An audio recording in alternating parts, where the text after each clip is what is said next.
Hey guys, so sorry it's been a while since I posted anything, but man, I've had a lot going on.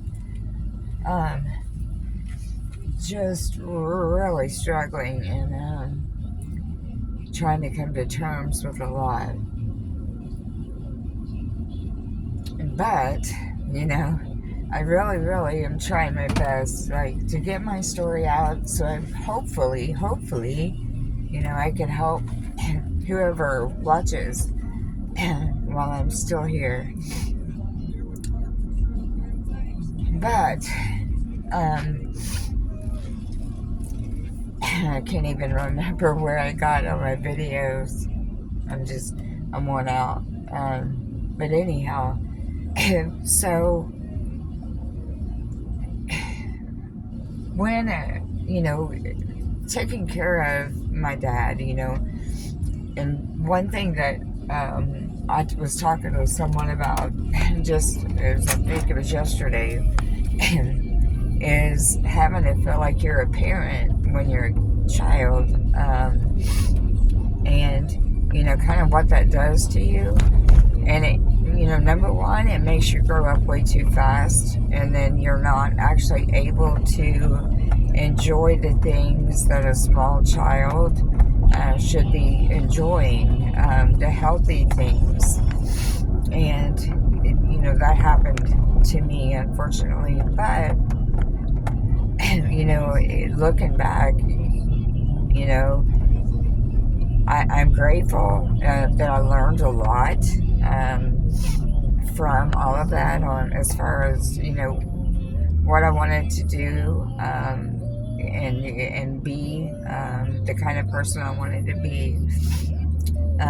I've made my share of mistakes, trust me, but no major, nothing crazy like a lot of people have heard. And I've heard some stuff that was so far-fetched. I was like, holy crap, I don't even know how someone can come up with something like this. And nor can anyone, I can't comprehend why anyone would believe some of the stuff that I've heard, just because it's so far out there. And I'm like, if you really knew me, I mean, you might have grown up and knew of me, but you never really, a lot of people really didn't know me, my heart, the real person that I was. Now, was I quick-tempered? Hell yeah. But I had to be, that's kind of how I was raised. And I'm still, pretty quick-tempered. But the older I get and the weaker I get, I'm like, okay, Christy, you're not this young girl anymore, that can move mountains. Although, over the weekend, I was having to lift extremely heavy leather power recliners. And if you've ever had to lift one of those suckers, they're heavy as hell. But I did it like a champ, me and my 95 pounds. Anyhow, so, growing up, when you're forced to have to grow up too quick, you miss out on so many things that a young child should get to, learn and experience. And wow, it's just crazy. And so I don't know, like, how or where I would be if everything that happened, had not have happened, because it did teach me a lot, but I missed out on a lot too. But I'll tell you one thing, I miss my dad like crazy.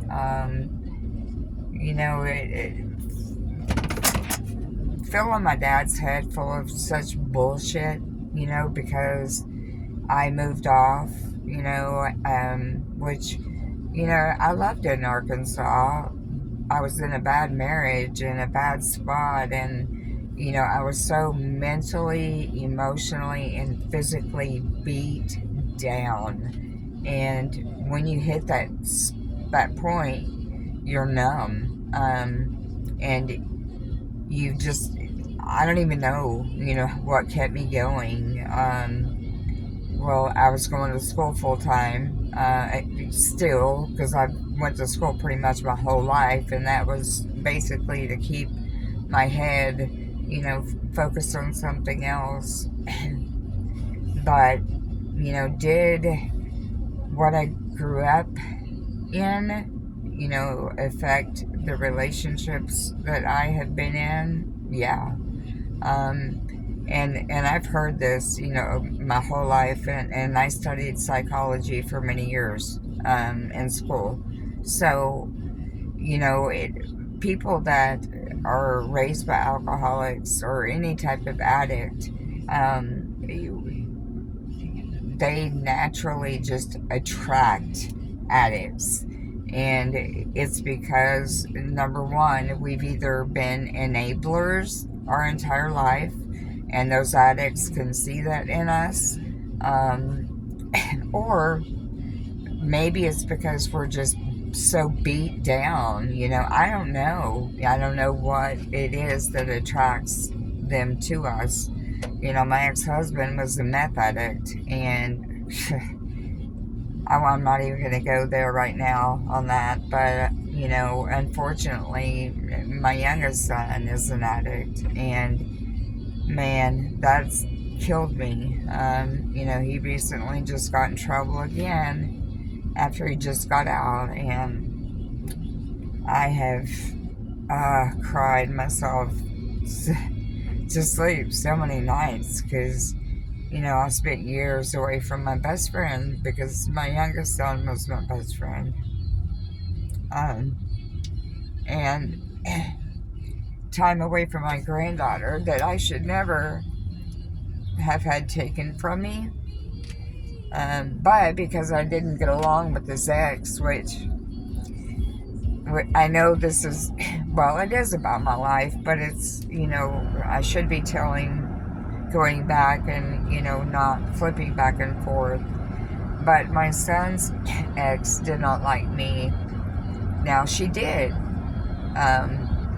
And when I was paralyzed and in the nursing home, that was right after my granddaughter was born. And I was in the room, when she was born.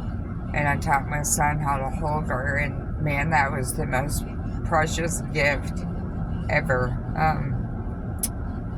And so she was very manipulative and controlling, and she pulled my son's strings like a puppet, and she knew how to control him. And so when I first went into the nursing home, he would come and visit, and he would bring my granddaughter, and they would stay like 10 to 15 minutes, and she would be like, "Oh, my back is killing me. Oh my God, I have a migraine." Blah, whatever, and getting to leave. And I'm just thinking, why? What kind of person are you? I mean, really? But then when he started getting into a lot of trouble, sorry guys, I'm smoking a cigarette. I'm on oxygen. It's turned off. Yeah, that's another thing. I have to use it all the time now. It sucks. But anyhow, so she was very controlling, and then when he started getting into trouble, she all of a sudden went from, liking me or pretending like she liked me, which she has issues. She's always had issues. Her mother was an addict. Her grandmother was an addict. All of her brothers and sisters in and out of, foster homes and DHS custody and all that mess. But she my ex-husband's wife, who she always hated, she took off to California with my granddaughter, and my son had joint custody. Even though he was locked up, it was in the papers, court papers, she was not to leave the state. Nor was she to move in with any guy or spend the night with any guy with my granddaughter. That girl has lived with probably 20 men with my granddaughter. She took off to California, and I, being the very persistent, not going to deal or put up with people's shit person, I found her in California within a week. I had her located, exact location. Oh my gosh, she flipped shit. She was so mad because I found her, and I was like, that's what you get. Don't run off, because you mess with my family, and I guarantee you're gonna live to regret it. But so that kind of created some issues, and so she tried to keep my granddaughter away from me, which, oh my God, it's been horrible. I feel so sorry for my granddaughter, because she's growing up with the addicts, and man, it's so close to the way that I had to grow up, and I feel her pain, and it breaks my heart. I mean, I go nights without sleeping, just thinking about it, and how much different her life would have been if I would have been there, if she would have been with me. But, what happens, and they say everything happens for a reason. I couldn't tell you that, and I don't even think I agree with that anymore. But anyhow, I just want to, reiterate again to you guys that no matter what you're going through, what you've been through, what you've seen, what you see other people going through, if you see somebody going through something similar, and you've been through that, talk to that person, because you never know when someone needs a listening ear. I was a teacher for a very long time, and I had some of my students commit suicide, and one of them was my oldest son's best friend. He was at my house, like, all the time. And, like, he was another son to me, and I never, ever, ever knew that he was depressed like that, ever. And my cousin, her oldest son, same thing. So you don't always know when people are depressed, or just because they're smiling doesn't mean that they're not going through things. So be kind, because you have no idea. And I always try to be kind to people, unless they prove me wrong. And so, if you get anything out of this, it's please, unless someone has proven themselves to you, don't jump to conclusions unless you know the truth. And be kind to people, unless, if you don't know their story, you have no idea what's going on in their head. So, please, be nice. Say nice things. Don't jump to conclusion. Don't be judgmental. And try to be a good person. But anyhow, have a good day.